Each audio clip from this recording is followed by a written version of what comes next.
He says, the angel came to him and says, Cornelius, yes. He says, your prayers and your giving has come up as a memorial before God. Your prayers and your giving had, now this man had, this is not something he did one time. This was a lifestyle. He prayed and he gave. And the Bible says that his prayers and his giving came up before God as a memorial. It got God's attention. I told you, you need God to get involved. Oh, yes. You need God to get involved. Yes. You need God to get. How did this man, who was not even a Jew, how did he get it, God? His prayers and his alms got God's attention. To the fact that God sent the angel to send the answer to this man. He says, your prayers and your alms have come up to God as a memorial. In other words, what you have been doing, the process that you have been following, has come up so great to God that it got his attention that he sent me to you. He sent me to you. The angel, he sent me to you.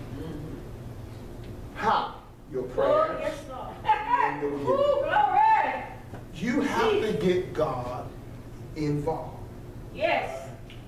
There's so much God has laid up for us. You have an inheritance.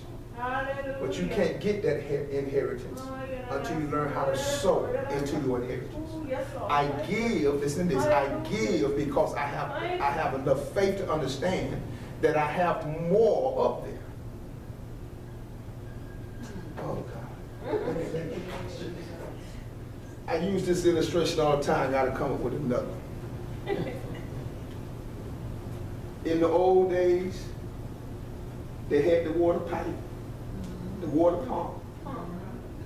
But they used to have the water that you had to leave a bottle of water or container of water at the foot of the pump because the pump would get dry. And so the well was connected by the pump. There was water in there, but the pump was dry. So you had to take water, pour it into the pump to wet the suction so that you could now pump and draw water from. That's all the water you need is in there. Ooh, yes, Lord. But until you put water into the water, you ain't gonna get nothing out. All right, Amen. all right, all right. In heaven is all the resources you need. But you have to sow into that so that what is there can be released for you. Yes. But if you hold it, all you're doing is hindering what's already yours from being released in your life. Glory. Yes, sir. Listen, it's already there and it's already yours. But until you release, oh God. Think about Jesus on the ship and the man been fishing all night long and he ain't caught nothing. Jesus on the same ship says, put the net on the other side. Put the net. Put the net on the other side.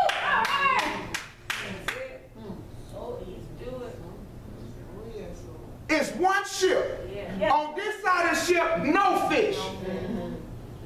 On this side of the fish, an abundance of fish. I'm struggling, doing all I can to try to win, and I'm not winning. Simple command from the Lord, put the net on the other side, and I put my net over there. Listen, you need God involved in what you're trying to do. Amen. Thank you, Lord. Amen. Oh, yes. You one movement away from a breakthrough. Yes. Ooh, yes, sir.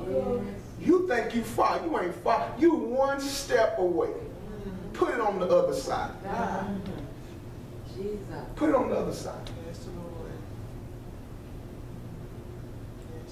Just put it on the other side. Yes. What's the difference? The difference is the master, oh God, the master fisherman. The Lord, what scripture he says, I'm the Lord of the harvest. Amen. The Lord of the harvest is not involved in what I'm doing. James 5. He has put his grace on what I'm doing. Yes, yes. And now I'm winning all the time. Yes. That's what we're talking about. The first fruit, that's what we do. We get God involved with what we're doing. We honor him with what we have. Yeah. And we're consecrating the rest of our year. We're getting him involved in our finances. And we're consecrating the rest of our year because the Bible says, if the root be holy, then the rest of the tree has to also be holy. So as I give this to God, as I make this offering, I always understand this is my offering. This ain't no, I see people, I even told one brother, I'm borrowing that dollar. I'm borrowing that money. What you borrowing your money up like that for? This, see, you got, this is an offering. Your offering is your worship. Your offering is you can't worship God and not give, oh God. Listen to this. Your offering is your worship. It matters to God how you present your worship. The Bible says, I told you all this last week, Jesus sat back and watched them give their offerings. He watched them because it's important the way you give. The way you serve is important. It matters to him. So this, I'm not borrowing this. No, this is my own. If it ain't nothing but a quarter, it is my offering. It is what I have to give for the work to my God. Whatever it is. You present it with integrity. You present it with honor. This is my offering. The same way you lift your hands up and say hallelujah, you present your offering. This is my offering. This is my worship. This is not about me and the preacher. This is about me and my God. That's right. Jesus. I'm not trying to impress you. I'm trying to serve my God. Amen. This is my offering to him. My sacrifice to him. This, it may not be what you have, but it's what I have. And I'm giving what I have to my God. Yes. Yes. This is my offering.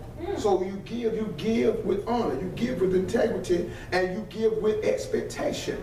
I understand that just because I've given this, God is now obligated to send a harvest to me. Amen.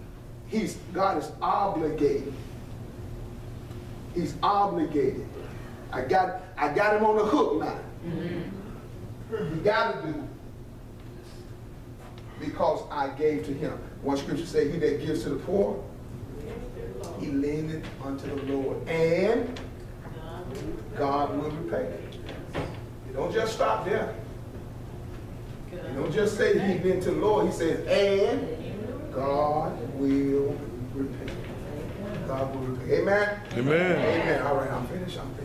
I just want to get that introduction in.